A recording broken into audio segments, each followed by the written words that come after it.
Buckle bunnies, the cowboys called them, groupies who swooned over the riders, women who got their kicks out of having a fling with a real live cowboy.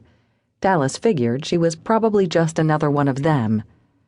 Whoever she was, even the Western clothes couldn't hide an air of class or disguise her sophisticated Eastern voice.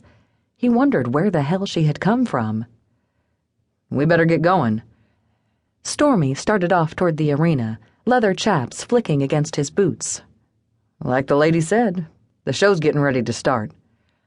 Stormy was a calf roper, 6 feet tall and sandy-haired, a lean, lanky cowboy with an easy grin and an unflappable disposition. Dallas fell in beside him. "I drew Cyclone. I need to start limbering up." "Man, you got that right. That horse is as tough as they come." Like Dallas, Stormy was a Texas cowboy. They'd been friends for years and hauled together as often as they could. "Cyclone's a 2-time finals horse." "He's one hell of a bucker, but if I stay aboard, I'll have a good chance at finishing in the money." "You'll stay aboard," Stormy said. "You always do." Not always, but enough times that Dallas Kingman was the current reigning world champion all-around cowboy on the professional rodeo circuit. He was a saddle bronc rider, but he also competed in the calf roping whenever he could. As they walked toward the arena, Dallas began to think of the ride ahead, to mentally prepare himself and envision a successful outcome. He walked behind the chutes to make a final check of his gear and caught sight of the blonde. She was taller than he had first thought, maybe 5'8" or 5'9", with legs that seemed to go on forever. She was wearing a new pair of jeans and fancy red cowboy boots, a true buckle bunny if ever he had seen one. Since another groupie was the last thing he needed, Dallas began to check his gear, carefully going over the straps and stirrups on his bronc saddle. Once he was satisfied, he started his stretching exercises, limbering up his legs, loosening the muscles in his arms and shoulders, getting ready for the tough ride ahead. "Excuse me." Patience approached a cowboy in dusty jeans and worn-out, mud-covered boots. "I'm looking for Sherry Wills. Can you tell me where I might find her?" The cowboy pointed toward a petite blonde woman brushing a shiny sorrel quarter horse.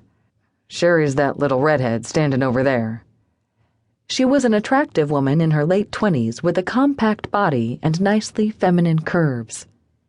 "Thanks." Patience gave him a grateful smile, turned, and started walking. "Sherry Wills?" Patience asked. Her horse was impressive, lean yet solid, with excellent conformation and a bold white star in the middle of his forehead. The brush paused mid-stroke, and the woman's head came up. "That's me. I'm Patience Sinclair. It's really great to meet you. I've been looking forward to this for months." Sherry wore dark green riding pants, a matching sequined shirt, and a green felt hat, the flashy clothes of a barrel racer. "Same here." She stuck out a small, calloused hand, and Patience shook it. "You're taller in person. Short as I am, we're gonna look a little like Mutt and Jeff, but I'm happy for the company." Patience returned the smile. "I can't tell you how grateful I am you agreed to let me join you for the summer." Sherry shrugged. Patience had found her with the help of the PRCA, Pro Rodeo Cowboys Association, over the internet. Sherry was a barrel racer, a modern-day cowgirl who would be an important part of the dissertation Patience was writing on women of the West for her doctorate degree. "Show will be starting soon," Sherry said. "Let me introduce you to Charlie before he gets tied up." Charlie Carson was the owner of the Triple C Rodeo Company, a business that produced rodeos all over the southwestern part of the country. Like Sherry, he had agreed to help Patience with her research, allowing her behind the scenes whenever she attended a Circle C show. While Sherry had done it in order to split expenses and defray costs for the summer, Charlie had said that if Patience was going to do a paper on the sport, he was going to make darn sure she got it right. Falling in behind Sherry, she followed the smaller woman toward the announcer's stand behind the chutes.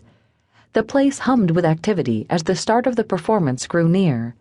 Sherry nimbly wove her way through half a dozen cowboys in worn chaps, battered hats, and dusty boots, a couple of rodeo clowns in baggy jeans.